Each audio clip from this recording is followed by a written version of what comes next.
অবিশ্বাস্য মনে হলেও ঘটনা সত্যি। লাল টুকটুকে মরিচে সাজানো দৃষ্টিনন্দন বিশাল মরিচের হাট। সপ্তাহে 2 দিন শনিবার ও মঙ্গলবার হাট বসে। হাটের দিন ভোরবেলা থেকে মরিচের বহর নিয়ে চাষিরা হাটে আসতে শুরু করেন। নৌকা এবং ঘোড়ার গাড়িতে করে চর থেকে মরিচ বিক্রি করতে আসেন কৃষক ও পাইকাররা। এরপর শুরু হয় বেচা কেনার হাঁকডাক। বেলা বাড়ার সঙ্গে সঙ্গে বেড়ে যায় ক্রেতা বিক্রেতার ছোটাছুটি ও ব্যস্ততা। বস্তা বোঝাই হয়ে মরিচগুলো ওঠে ট্রাক সহ বিভিন্ন যানবাহনে, চলে যায় দেশের বিভিন্ন জেলায়। মরিচের বাজার হিসেবে বেশ প্রসিদ্ধ এই স্থানে প্রতি হাটে প্রায় 3 কোটি টাকার মরিচ কেনাবেচা হয় বলে জানান ব্যবসায়ীরা। ব্রহ্মপুত্র নদীর কোল ঘেঁষা গাইবান্ধা জেলার পুরাতন ফুলছড়ি উপজেলা পরিষদের পাশেই বসে এই মরিচের হাট।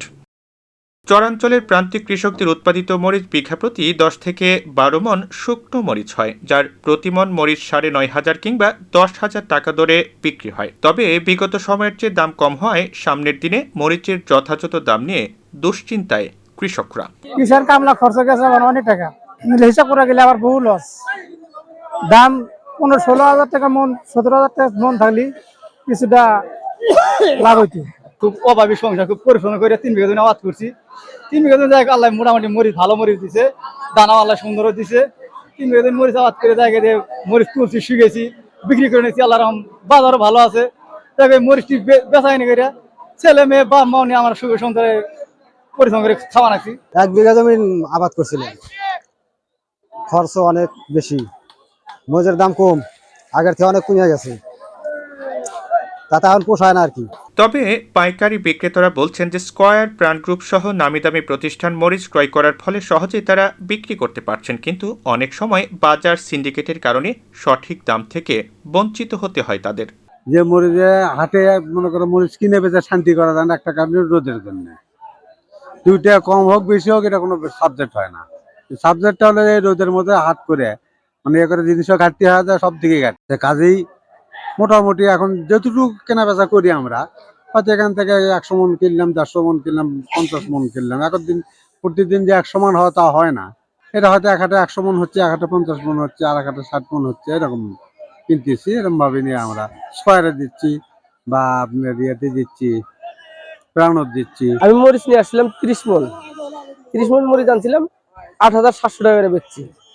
মরিচ যদি আগের মতো বাজার থেলেন তাহলে আমার 2-4 টাকা লাভ হলো। মরিচটা আগে কেনা ছিল, এখন বর্তমানে আমার লাভ টিকতো না, হয়তো 2-4 টাকা লস গেলে যেতে পারে। আমি 80 মণ মরিচ দিয়েছি, আজকে মরিচ বেচলাম হলো 9,600 টাকা। 9,600 টাকার মরিচ বেচছি বড় মহাজন পার্টির কাছে। গাইবান্ধা কৃষি সম্প্রসারণ অধিদপ্তরের উপপরিচালক সিএনআইকে বলেন যে মরিচ ক্রেতা বিক্রেতাদের সুযোগ সুবিধার পাশাপাশি যদি মরিচ সংরক্ষণের জন্য ব্যবস্থা গ্রহণ করা যায় তাহলে ক্রেতা বিক্রেতাদের উপকার হবে। গাইবান্ধা জেলার ঐতিহ্যবাহী মরিচের যে হাট, ফুলছড়ির মরিচের হাট, সেই হাটটিতে কিছু সুযোগ সুবিধা বৃদ্ধি করতে হবে। দেশের বিভিন্ন জায়গা থেকে যে ক্রেতা বা পাইকাররা আসে তাদেরকে আরো সুযোগ সুবিধা দিতে হবে, যোগাযোগ ব্যবস্থার উন্নয়ন করতে হবে। পাশাপাশি সেই মরিচের হাটে যদি একটি সাময়িক স্বল্প সময়ের জন্য মরিচ সংরক্ষণের প্রয়োজনীয় ব্যবস্থা গ্রহণ করা যায়, তাহলে আমি মনে করি যে কৃষকরা আরো বেশি উপকৃত হবে। ঐতিহ্যবাহী যে মরিচের হাট, সেই হাটে 9,500 থেকে 10,000 টাকা প্রতি মণ বিক্রি হচ্ছে।